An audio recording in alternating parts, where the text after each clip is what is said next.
अंधेरी रात थी। आसमान पर बादल छाए हुए थे और तेज हवाएं किसी आने वाली मुसीबत का संकेत दे रही थी।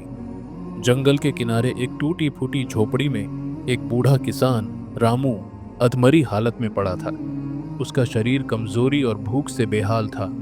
आंखों में बेबसी के आंसू भरे थे और दिमाग में सिर्फ अपनी 3 बेटियों की तस्वीरें घूम रही थी, जहरा, सलमा और आबिदा। क्या मैं असफल हो गया? उसने खुद से पूछा। उसके हाथों में मेहनत के निशान थे, मगर किस्मत ने उसकी तकदीर की लकीरें मिटा दी थीं। वह किसान जो अपनी बेटियों को एक बेहतर जीवन देना चाहता था, आज खुद को मौत के दरवाजे पर खड़ा पा रहा था। अचानक दूर कहीं से भेड़ियों के डरावने स्वर हवा में गूंज उठे। रामू के दिल में एक झुरझुरी दौड़ गई। मेरी बेटियां कहाँ होंगी? क्या वे भी इस अंधेरे में खो गई हैं? उसकी आंखें बंद होने लगी, मगर मरने से पहले उसे अपनी कहानी याद आने लगी। वह समय जब गरीबी ने उसकी जिंदगी तबाह कर दी, जब एक तूफान ने सब कुछ छीन लिया और जब किस्मत ने उसे अपनी बेटियों से दूर कर दिया। यह कहानी इस रात से शुरू नहीं हुई थी, बल्कि कई साल पहले, जब उसका सब कुछ खत्म हो गया था। रामू अपने छोटे से खेत में दिन रात मेहनत करता था। वह एक गरीब लेकिन स्वाभिमानी किसान था, जो चाहता था कि उसकी बेटियां गरीबी से निकलकर एक अच्छी जिंदगी जी। मगर एक दिन आसमान ने ऐसा कहर बरपाया जिसकी उसने कभी कल्पना भी नहीं की थी।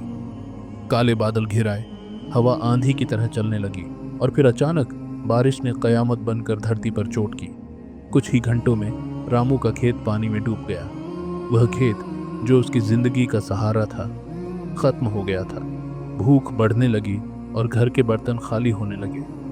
रामू के पास अब एक ही रास्ता था, अपनी 3 बेटियों को अलग अलग जगहों पर भेजना, ताकि वे अपनी जिंदगी बना सकें।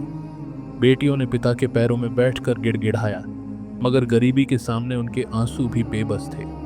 जहरा को एक अमीर आदमी के घर नौकरानी बना दिया गया। सलमा को शहर के एक दर्जी के पास सिलाई सीखने के लिए छोड़ दिया गया।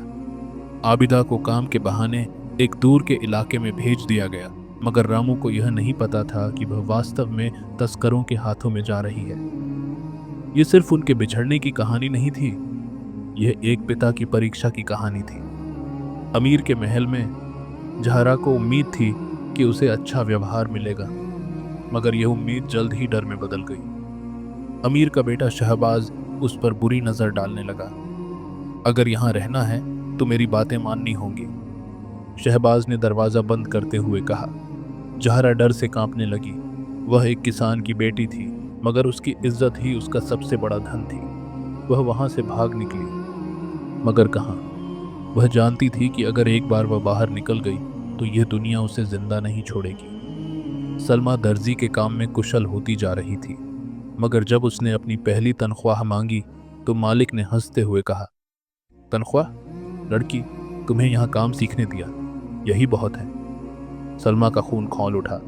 वह चुपचाप पीछे हटी और फिर अचानक उसने दर्जी की कैंची उठाकर अपनी मुट्ठी में कस ली। मुझे मेरा हक दो, वरना, उसने धमकी दी। मालिक हैरान रह गया। सलमा को खुद पर भरोसा था और आज के बाद वह किसी भी अन्याय को सहन नहीं करेगी। आबिदा को जिस नौकरी का वादा किया गया था वह एक धोखा था। वह मानव तस्करी करने वाले गिरोह के हाथ लग चुकी थी। तुम्हें बेच दिया गया है, अब तुम किसी और की जायदाद हो, एक वहशी आदमी ने हंसते हुए कहा। आबिदा की आंखों में आंसू आ गए। क्या यही मेरी तकदीर है?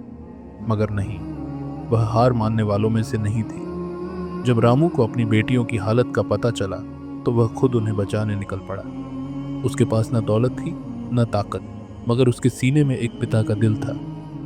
मैं अपनी बेटियों को बचाने के लिए अपनी जान तक दे दूंगा।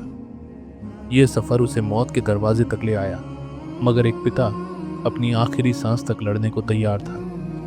रामू ने सलमा को बचा लिया, फिर उसने जहरा को अमीर के चंगुल से छुड़ाया, मगर आबिदा को बचाने के लिए उसे अपनी जान दांव पर लगानी पड़ी। जब गिरोह के गुंडों ने रामू को रोका तो उसने चिल्लाकर कहा, मेरी बेटी को छोड़ दो, वरना मैं अपनी जान दे दूंगा। गिरोह के सरगना ने ठहाका लगाया, तुम जैसे गरीब की जान की कोई कीमत नहीं। मगर रामू ने आगे बढ़कर अपने सीने में खंजर घोंप लिया। अब मेरी जान की कोई कीमत है? वह अपनी आखिरी सांस में बोला। यह देखकर गिरोह के लोग डर और आबिदा को छोड़कर भाग गए। रामू दुनिया छोड़ चुका था, मगर उसकी कुर्बानी बेकार नहीं गई। उसकी बेटियों ने सीख लिया कि दुनिया बेरहम हो सकती है, मगर हिम्मत और बलिदान से किस्मत बदली जा सकती है। आज सलमा एक सफल दर्जन थी। जरा ने अपना खुद का एक व्यापार शुरू कर लिया था। आबिदा ने पीड़ित लड़कियों के लिए एक आश्रय गृह खोल लिया था, और उनके दिल में हमेशा अपने पिता रामू का बलिदान जीवित था। वह किसान जिसके पास कुछ नहीं था, मगर उसकी ममता ने उसकी बेटियों को सब कुछ दे दिया।